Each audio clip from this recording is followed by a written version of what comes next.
What's up, everybody? Yesterday at CinemaCon, they showed a new trailer for The Flash that we were lucky enough to see as they released it publicly. But they also screened the movie, which will lead to leaks that I may or may not cover down the road. But today, I'm breaking down the trailer, giving my thoughts on what I liked and didn't like, and then at the end, I'll go over stuff I've heard about the movie in regards to secret cameos and how it ties into Gunn's plans, if at all. With all that being said, I will warn you guys before that section, just in case it's not your thing. Now let's get into the trailer. It starts out with a shot of Michael Keaton's Wayne Manor, and he's not even on screen yet, but he's already stolen the show. If you're not a fan of Keaton's Batman, I'm going to get really annoying during this trailer breakdown, because I'm going to be gushing about him. He's the whole reason I'm going to see this movie day one. But anyway, it cuts into the manor and the Batcave eventually, but it's really the dialogue in this scene that stands out to me. As it's going on, we see Keaton's hand bruised, and I'm thinking this is after they go rescue Supergirl, as it logically makes sense because he's been retired for some time now and wouldn't be his former self right away, if ever. Then it's down into the Batcave as we see his setup has been about 75% modernized, and then comes my favorite part. The Batwing coming down, preparing to jettison out through the waterfall. Finally, it cuts into this shot of 7 Batsuits in what I initially thought was Michelle Pfeiffer returning to her role as Selena Kyle, but I do believe this is just Bruce now before he comes out of retirement or just as he's doing it. Now, I mentioned the dialogue going on during all that, and it's really just a moving scene as Keaton says, "I lost my parents. That pain made me who I am. I spent a lifetime trying to right the wrongs of the past as if fighting crime would bring my parents back.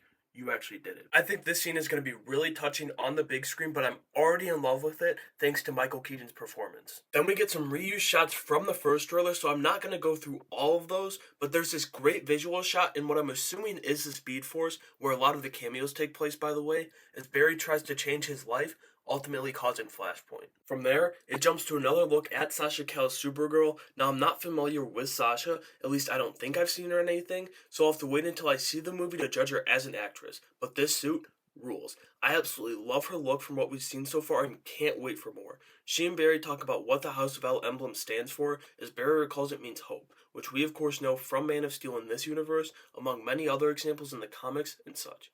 She agrees to help them fight Zod as we get an extended shot of the aerial scene in the first trailer where she flies along the Batwing. Then, the best moment in the whole trailer. Keaton says the thing again, giving us another iconic line with the, "You want to get nuts? Let's get nuts." Honestly, props to DC marketing for slamming the Keaton nostalgia down our throats because I'd probably wait for streaming with this movie if it wasn't for him. Usually I'm like, don't lean into it too much, but right now, I'm just relishing in Keaton's return. And just in case Michael Keaton wasn't enough, they showcase Ben Affleck once again in this trailer as both Bruce Wayne and Batman. He tells Barry that these scars we have make us who we are. We're not meant to go back and fix them. So it's really clear that Batman, or the Batmen, will be the ones who show Barry the way in this movie. He's just trying to fix things but ends up making them worse just as he does in the Flashpoint source material, which we've seen in the comics and just a bit in the CW Flash show. The change here seems to be Reverse Flash isn't coming along to mock him, but maybe he's kind of understanding the gravity himself, which is an interesting perspective to take. Before we move on from Batfleck, I really like this new suit he's rocking in the trailers. I'm a strong believer the gray navy batsuit has been neglected for far too long, and to see it on the big screen, it's amazing. There's a great shot of him gliding, and it looks like so much fun, like most of this trailer does. Except for this. This does not look good for Michael Keaton's Batman, and I swear to God, if they kill him, I'll walk out of the theater,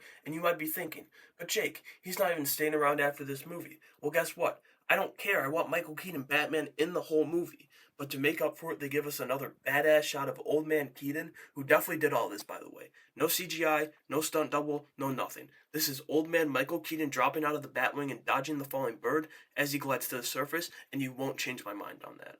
The last scene of the trailer features Keaton and 2 Barrys preparing to drop out of the Batwing, and what I thought was a really funny scene is Batman drops out of the seat with his cape as his parachute, and Flash Barry on the right is how I would react in this scene, and I love the energy. It cuts out with the Batwing floating in the moon as a homage to Tim Burton. So it's safe to say I'm definitely excited for this movie, and while this trailer had moments I absolutely loved, it didn't work as well as the Super Bowl one did for me. Maybe it's because they reused so much footage, but I don't really know. Also, this isn't me saying I'm less excited. It's quite the opposite. I'm more excited. It's just the first trailer was so good, this one was automatically climbing uphill to live up to it.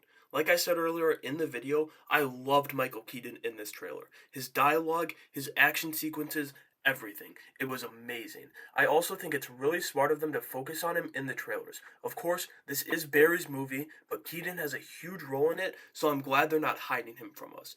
Now, I will say, while it doesn't bother me, for the general public, I don't like how much they showed here. I feel like they really gave away every key beat in the movie, which will obviously still be fresh when they're full sequences, but I think they may be overmarketed with this trailer. And while I praised some shots early in the trailer, there's some really bad shots too that I hope they touch up, because in my opinion, a $300 million movie should look relatively flawless. Alright, we are now entering the spoiler section of the video. I'm going to be talking about things I've heard on who's in this movie, who's not, and who fits into Gunn's plans, if any of them do. This is your one and only warning to leave if you don't like spoilers, but I won't hold any grudges with you. I hope to see you back for more movie coverage in the future. Before you head out, you can let me know your thoughts on the trailer down in the comments below, and subscribe for daily videos on the channel, and make sure you have a great day.